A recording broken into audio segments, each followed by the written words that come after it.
2부를 시작하겠습니다. 자, 2부는 운동선수들의 몸과 마음은 어떻게 만날지에 대해서 얘기를 해볼 거예요.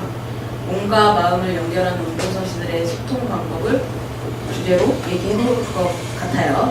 네, 우리가 운동선수들이 쓰는 방법들이요, 실제로 효과가 있다라고 많은 운동선수들에게 입증된 방법이기 때문에 우리가 좀 따라해보는 게 의미가 있을 것 같고요. 그리고 마음을 우리는 많이 써서 일어나는 불균형의 문제들이 많잖아요. 마음 쓰는 법은 우리가 잘 아는 것 같거든요. 물론 굉장히 잘 알지는 못해서 가끔 우울증에 빠지기도 하고 마음적으로 번아웃에 오기도 하는데, 그럼에도 불구하고 마음과 몸을 좀 같이 썼을 때 그런 불균형들을 좀 이겨낼 수 있을 것 같아서 선수들의 사례를 좀 같이 얘기를 드려보려고 해요. 네. 이 사례를 얘기를 드릴 때 어떤 관점을 드리고 싶은 거죠, 선생님? 네, 저희는 다시 하겠습니다. 편집을 할 수 있을까요? 저희는 마음의 문제를 몸으로 먼저 풀어볼 거예요. 잘 풀리지 않는 혹은 자꾸만 생겨나는 데 문제들을 마음의 관점에만, 특히나 다른 사람들이 도움 없이 생각하다 보면 자꾸 자책하게 되고 같은 실수를 반복하게 된다는 측면이 있어요. 그래서 운동선수들은 이렇게 같은 실수를 반복하게 되거나 자책하면 기록이 나오지 않고 기량을 발휘하기 어렵기 때문에 훌륭한 선수일수록 작은 마음의 문제더라도 더 잘 챙기고 더 세심하게 자신에 대한 탐색하는 시간을 갖더라고요. 그렇죠. 그래서 마음을 잘 챙겼던 선수들의 이야기를 한 2가지 정도 같이 얘기를 좀 나눠보려고 합니다. 네. 첫 번째로 선수 훈련 방법을 같이 말씀해 주실 수 있을 것 같은데요. 네. 한쌤 어떤 선수의 이야기 주실 거예요? 첫 번째로 말씀드린 운동선수의 훈련 방법은 마음빼기예요. 아마추어 스쿼시 선수였다가 마음빼기 훈련을 통해서 전국체전을 4년 연속 출전할 수 있었던 최정훈 선수의 사례를 가져왔어요, 제가. 네. 네, 아마추어가 전국체전 나가는 거 되게 힘든 일이거든요. 그래서 아마 최정원 선수의 이름을 들어보시지 못하신 분들이 더 많으시겠지만 이거 되게 어마무시한 거다. 거의 검정고시로 서울에 있는 스카이에 들어갔다 정도로 생각을 해주신다면 이해가 빠르실 것 같아요. 네. 최정원 선수는 운동을 하면서 처음에는 아마추어였으니까 좀 취미로 운동을 시작하셨었나봐요? 네. 근데 이 선수가 취미로 시작하게 됐던 계기가 공을 정확히 쳐내고 쳐냈을 때 그 탕탕한 소리, 스쿼시 공이 조그맣거든요. 그게 응어리졌던 마음이 뻥 뚫리는 느낌이 좋아서 시작했다고 하더라고요. 네. 팡팡하면 속 되게 시원해질 것 같아요. 네. 공을 마음대로 그러면서 공을 마음대로 컨트롤할 수 있게 되고 상대 선수를 제압했을 때 희열감이 있어서 운동이 너무 좋아졌대요. 그렇게 해서 아마추어에서 프로 선수로 더 갈 수 있는 계기가 있지 않았을까 생각이 들어요. 그리고 또 기량이 점점 올라가고 욕심이 생기게 되니까 자꾸 그게 닿고 욕심이 생기니까 성적이 안 좋아졌대요. 그러니까 처음에 취미로 할 때는 내가 좀 잘하네? 할 수 있겠네? 하다가 기량이 오히려 올라가서 체전에 나갈 수 있게 되니까 이겨야 돼. 나 지면 안 돼. 이런 압박감이 좀 올라온 거예요. 네. 근데 그러다 보니까 즐겁게 하던 운동이 이겨야만 하는 운동이 되고, 네. 그래서 경기하다가 실수하면 그 실수에서 빠져나오지 못하는 상황이 계속 네. 생겨났다고 하죠. 네, 그러면서 점점 생각이 지면 어떡하지? 부상당하면 어떡하지? 내년 내 연봉은 어떻게 되지? 라는 부담감이 생겼겠죠. 그쵸. 그 입장이 머릿속에 좀 그려지지 않으세요, 여러분? 이게 세전을 갈 때는 취미가 아니라 직업이 된 거거든요. 그러니까 자기의 경력이 자기 연봉을 결정하게 되니까. 그래서 그 공 하나 딱 쳤을 때 벽을 딱 맞고 나올 때 그 짧은 순간에도 실수했다. 어떡하지? 나 연봉 어떡하지? 지면 어떡하지? 이 짧은 순간에 108번뇌가 막 머리를 막 왔다 갔다 하는 거예요. 근데 이러다 보면은 운동하면서 경기 때도 그렇고 연습도 이 불안을 이겨내기 위한 수단으로 연습을 미친 듯이 하게 되죠. 네, 그렇죠. 네, 그래서 선수들 중에는 운동 중독에 걸린 사람들이 되게 많잖아요. 맞아요. 네. 근데 이게 불안을 이겨내려는 수단이 되다 보면 기량이 올라가기보다는 슬럼프에 빠지는 그런 부작용이 생기는 경우가 많거든요. 맞아요. 이 마음력을 그렇게 많이 쓰니까 이 공 하나에만 집중해도 이길동 말동인데 잡생각을 하는데 마음을 많이 쓰다 보면은 부상의 위험도 커지고 슬럼프의 위험도 커지게 되는 거죠. 네. 그렇게 해서 최정우 선수가 마음 빼기 훈련을 시작을 했대요. 저희가 7화에서도 말씀을 드렸는데 거기 내용 중에 알아차림이라는 이야기가 나와요. 근데 내가 불안이 올라오면 그 불안을 보통 저도 불안이라고 인식을 못하고 피하기만 했거든요. 이게 불안이 아니야. 억제하려고 했었는데 이채정우 선수는 그대로 알아주면 생각보다 별거 아니네. 이 공이 내가 그다음 실수할 수 있지 다음에 잘 치면 되지라고 그렇게 피했던 마음들도 스스로 빠지게 됐다고 하더라고요. 그렇죠. 그러니까 뭔가를 더 해서 이 불안감을 이겨내려는 게 아니라 그냥 뭔가를 하나씩 빼기 하면 그만큼 효과가 더 있을 수 있다라는 거죠. 네, 그렇죠. 일반인들도 뭔가 걱정거리가 있으면 다른 무언가를 하나씩 하려고 더 하려고 해서 오히려 부작용이 나거든요. 맞아요. 네. 그러니까는 어떻게 빼는지는 저희가 3부에 얘기를 좀 드릴 수 있을 것 같고 네. 최정우 선수라는 사람이 자기의 불안과 그런 잡생각들을 이기기 위해서 마음 빼기라는 걸 했다라는 사례를 2부에서는 얘기를 해드릴 수 있을 것 같아요. 네. 근데 이런 선수 말고, 그러니까 최정우 선수 말고도 해외 선수도 이렇게 명상을 통해서 자기의 기량을 올린 사례가 있다고 해요. 네. 최정우 선수 같은 경우는 앉아가지고 마음을 빼기 하는 명상을 했었는데 이 해외 선수는 오히려 배팅 훈련 야구 선수셨거든요. 네. 그래서 배팅하는 연습을 하면서 마음을 빼기를 한 사례가 있어서 요 얘기도 조금 드렸으면 좋겠어요. 네. LA 다저스에서 박찬호 선수랑 같이 훈련을 했던 선수인데 이때 숀 그린이라는 정말 유명한 타자가 있었대요. 커리어 통산 3차례 40홈런을 치고 4차례 100타점이라는 기록을 가진 선수래요. 한때 토론토에서 제1 유망주로 거론되기도 했던 선수인데요. 이 선수는 좀 유망한 잠재력을 가지고 있음에도 불구하고 오른손 투수가 던지는 공을 잘 쳐내지만 왼손 투수가 던지는 공에 익숙하지 않아서 오른손 투수가 출장할 때만 경기를 뛸 수 있었대요. 네, 그러니까 야구 선수가 타석에 올라가는 기회가 항상 많이 주어지는 거는 아니잖아요. 근데 이 선수 같은 경우는 투수가 왼손 투수면 경기에 못 올라가는 거예요. 잘 못 치니까. 그러면 당연히 좋은 기록을 낼 수 있는 기회 자체가 많이 주어지지 않는 거잖아요. 네. 네.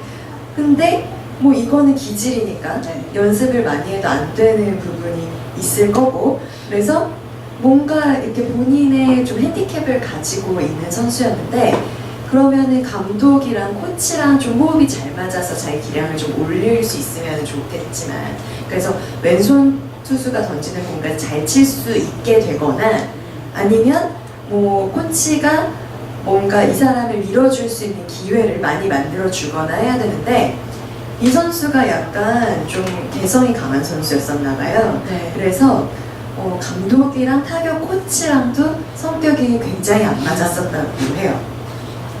이 당시의 감독님은 시토 게스톤 감독이라는 분인데 맡았던 팀을 월드시리즈에서 2번이나 우승시킨 감독님이시네요. 그러니까 고집이 얼마나 세시겠어요. 근데 이 감독님은 이 션 그린이라는 선수의 타격 폼을 아예 바꾸기를 바랬대요. 그래서 치면은 아주 막 홈런이 쫙쫙 나가는 그런 홈런 투구 폼을 요구를 했었는데, 이 션 그린 같은 경우는 내가 잘하는 방법대로 치면 더 잘할 수 있는데 자꾸 타격 폼을 바꾸라고 하니까 그걸 맞추려고 하다가 오히려 자기 기량이 더 떨어지는 거예요. 맞아요. 그래서 이 폼은 나 적응 못하겠다 라고 항의를 했더니 타격 코치가 그러면 내 허락을 받지 않으면 너는 이 훈련장을 이용할 수가 없다. 타격 훈련장에서 훈련 너 내 말 안 들으니까 하지 못하게 하겠다 라고 이야기를 했다라는 거죠. 타격 코치가 되게 괘씸하게 네. 생각했나봐요. 네. 근데 이게 운동선수한테 코치의 명령은 굉장히 강하지 않나요? 법이지 않나요? 그렇죠. 네. 근데 쇼은근 입장에서는 새롭게 익힌 자세 때문에 타율이 더 떨어지고 심리적 위축감도 커져서 실력이 더 떨어졌을 거예요. 그죠. 실력 계속 떨어지는데 시키는 거를 하는 거는 네. 너무 어려운 일이잖아요. 그리고 더군다나 왼손 투수를 상대할 기회가 없는데 타격 코치가 왼손잡이면 그렇군요. 네. 왼손잡이였군요. 네. 타격 코치가. 네. 근데 왼손 투수가 나올 때는 경기에 내보내지도 않으면서 네. 연습은 자꾸 왼손으로 던져주게 시키니까 네. 갈등이 생길 수밖에 없죠. 그래서 선수 입장에서는 또 부당하다고 느껴지게 됐고 너무 화가 났을 것 같아요. 근데 그쵸, 저도 이렇게 선수는. 말하는데도 제가 화가 나요. 네. 근데 훈련을 안 할 수는 없잖아요. 그렇죠. 그 쇼그린 선수는 그러면 어떻게 훈련을 한 거죠? 야구 경기를 보다 보면 타석에 나서기 전에 연습할 수 있는 작은 배팅 티가 마련돼 있어요.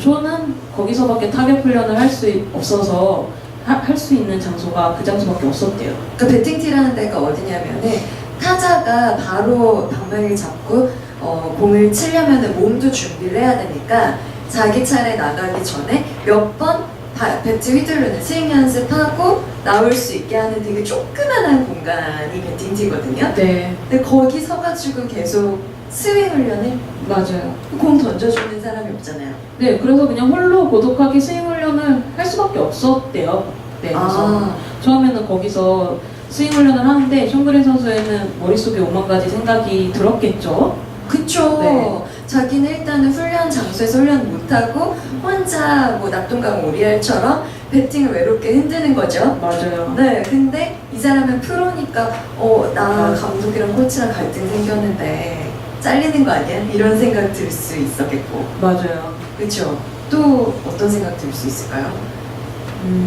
감독님은 나를 끔찍하게 생각할지도 몰라. 감독님 나 겁나 싫어한다 네. 지금. 맞아요. 네. 우리 회사 다닐 때도 직장 상사가 나 싫어하면 출근하는 게 너무 힘들 텐데. 네, 그런 거. 네. 그리고 이 타격폼을 어쩌라는 거야. 화도 엄청 나겠죠. 그렇겠죠. 그러니까 처음에는 저는 거기서 연습했을 때 되게 분노의 스윙을 했을 것 같아요. 그쵸. 마치 막 네. 옛날에 드라마에서 차인표가 분노의 양치질 막 했던 것처럼 네. 처음에는 방망이를 들고 막 분노의 스윙을 했다라고 자서전에도 나와 있더라고요. 네. 그래서 타격 훈련장에 그 훈련을 하지 않는 션의 모습 때문에 또 4일 정도 지나고 나니까 모든 팀의 선수들이 타격 코치랑 숀그린 선수의 갈등에 대해서 알게 됐대요. 그러면서 션은 더욱 불안과 분노의 스윙을 할 수밖에 없었겠죠. 그쵸. 그러니까 사실 그 갈등이 일어난 당사자들만 알고 있었는데 얘가 자꾸 배팅티에서 스윙을 하니까 다른 선수들도 지나가면서 쟤 왜 저래? 쟤 저기서 왜 저래? 싸웠대 막 이러고 네. 그러면 이제 점점 입지가 불안해지니까 네. 그리고 사람은 사회적 동물인데 사회적 갈등을 일으키는 사람이 돼서 더 불안해졌을 거예요. 네. 네. 그런데 숀그린의 경기 기록들을 보면 LA 다저스에 입단하고 나서 처음엔 조금 난조였다가 점점 좋아졌단 말이에요, 기록들이. 그런 걸 보면은 이런 상황이 좀 반전된 계기가 있었던 것 같아요. 네. 숀그린 선수가 분노의 스윙이 계속하면서도 한 5일째부터 됐을 때 본인에게 좀 다르게 다가왔다고 하더라고요. 아무래도 분노가 그 움직임을 통해서 전환되는 계기가 있었던 것 같아요. 그래서 제가 자서전을 봤을 때 15분간의 스윙을 하면서 날뛰던 마음이 잠잠해지는 걸 느꼈다고 하고요. 그리고 25분에서 30분 동안은 경기 상황을 상상하게 됐대요. 그리고 이런 숀그린 선수의 내적인 움직임에 대해서 본인들 쓰여진 자서전의 일부를 조금 읽어드리면 조금 더 공감하실 수 있을 것 같아요. 네, 읽어주세요. 네, 좀 긴데. 네네, 여러분 한 문장 한 문장 잘 들어주세요. 네, 나는 경기 상황을 상상했다. 지금은 덕아웃에서 지켜볼 수밖에 없는 투수들을 직접 상대한다고 가정하곤 했다. 나는 공이 배트에 맞고 네트에 닿는 소리를 인식하기 시작했다. 그것은 마치 농구에서 깨끗한 슛이 들어가 골망에 공이 닿는 소리와 같았다. 나는 매번 공을 똑같은 방식으로 티에 올려놓는 나만의 리추얼을 만들었다. 나의 티 연습은 일종의 벌처럼 시작되었지만 이제는 다른 무언가로 다가오고 있었다. 단순한 타격 연습 이상의 것이 느껴졌다. 하나의 명상이 되어가고 있다고 할까?